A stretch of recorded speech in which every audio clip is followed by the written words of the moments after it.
Which brings me to an overall subject based on something I read over the weekend. Dinesh D'Souza, name ring a bell? Dinesh D'Souza, a well-known conservative journalist and a well-known conservative filmmaker now. Dinesh D'Souza has made 2 movies about Obama, which attempt to explain things about Obama that no one else in the liberal media will say about his background, why he is the way he is, what he is doing to the country, motivations, why he's doing it. All of this time, I've interviewed Dinesh D'Souza 2 times for the Limbaugh letter about his 2 movies and about one of his books. I think he's even been on the program a couple times over the recent number of years. And all of this time, I was under the impression that Dinesh D'Souza got Obama. I was under the impression that Dinesh D'Souza knew Obama. I was under the impression that Dinesh D'Souza knew what we were up against with Obama. It turned out I was wrong in a very key way. Now, I don't want anybody to misunderstand. This is not a criticism of D'Souza. It's an eye-opener about a lot of people on what I call our side. You remember back on January 16th of 2009, a few days before Obama was to be inaugurated, I mentioned on this program the Wall Street Journal had asked me to write 400 words, along with a lot of other people, on my hopes for the administration of the first African-American president, Barack Hussein. And I told you what I told them. As I wrote back, I said, I don't need 400 words. All I need is 4 words. I hope he fails. Well, little old me, I assumed that virtually everybody that I knew, and even the people I knew of on our side, quote unquote, among us conservatives, would know exactly what I meant and would agree with it. And then we all saw that apparently very few people agreed with it on our side, and many were aghast and appalled that such a thing would be said even before the new president, the first African-American president, historic president, was inaugurated. How dare something like this be said? It would fuel those on the left who want to misportray those of us on the right. And I literally was, and I was wrong to be, I was surprised. The reason I was surprised was because I figured that, like me, most everybody on the conservative side of the aisle knew liberalism, understood what liberalism is. I thought after 2 years of an intense campaign that the people on our side, the people opposing Obama, had learned what I had learned about Obama, had learned how truly radical he was, and not just in the Alinsky mold and not just in the Reverend Wright mold, but I mean literally radical, the most radical leftist Democrat ever elected to the White House, and maybe by a long shot. And I was under the impression that people on our side understood the danger, the real danger to the country. And I, even now, after reading a review of Dinesh D'Souza's book, I was shocked over the weekend. Barack Obama put Dinesh D'Souza in jail. We have all these people out there, Trump and praising Putin and all this. You people in the media, if I may make a brief departure, you're going to have to learn something real quick about Trump. He doesn't lie. If he says something, he may exaggerate it, but whatever he says, it's going to end up being true to one degree or another.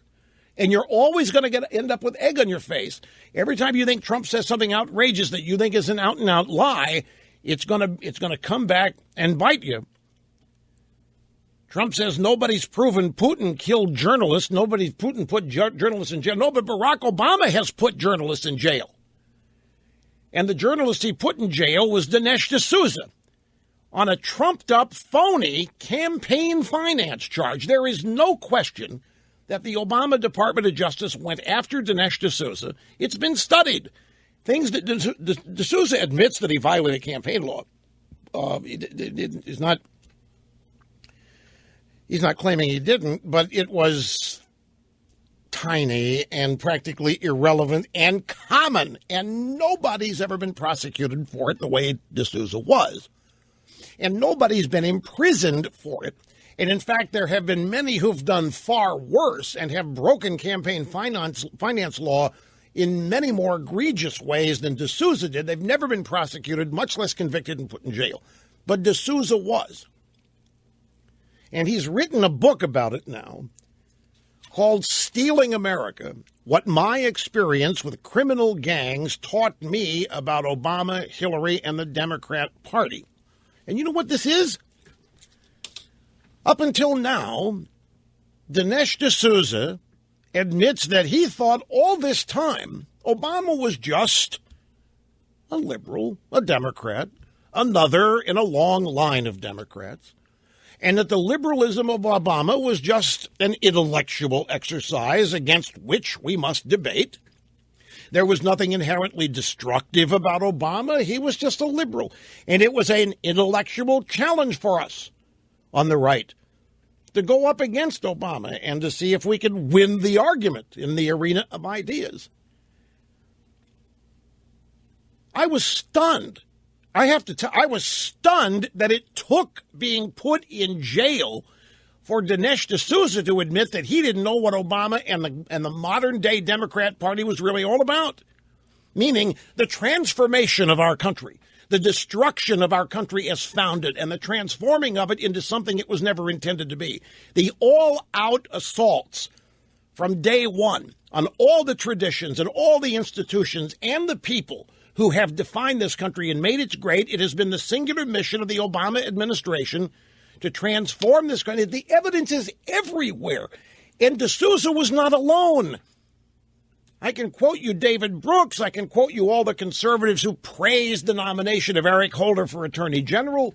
You can even see it in this most recent budget debate.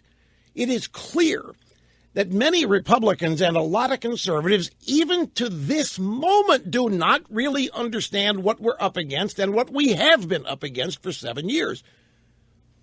As far as they're concerned, it's just liberalism, and we face here an intellectual debate and challenge in the arena of our ideas, and our task is nothing more than convincing the American people that our ideas are superior to theirs. It is shocking. This is a guy, D'Souza, who put together 2 movies on him. If anybody should have known what Obama was about and who he was and his purpose, it should have been D'Souza. But this is the eye-opening thing for me. I shouldn't admit this, but it just shocks me that even now, toward the end of Obama's 7th year, we still do not have, apparently, a majority of people in the Republican Party, or maybe even in the conservative movement, who really understand what Obama is doing. And it may even be worse than that.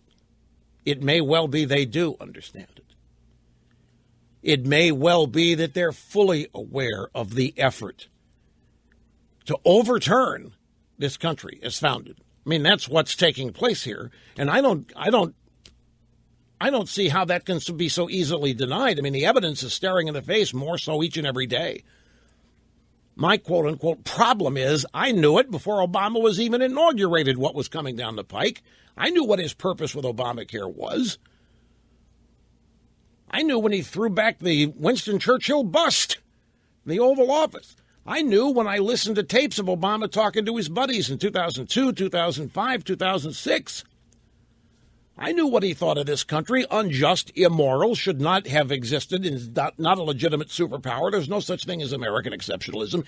That, folks, is not just the average, ordinary serving up of liberalism that we debate every day. This is the first time in our country's history that such a leftist radical has been elected and has proceeded unopposed for 7 years in erasing the origins of this country under the guise of fixing it, under the guise of fixing the never-ending racism and bigotry and sexism and homophobia, all these other things that in Obama's world define this country.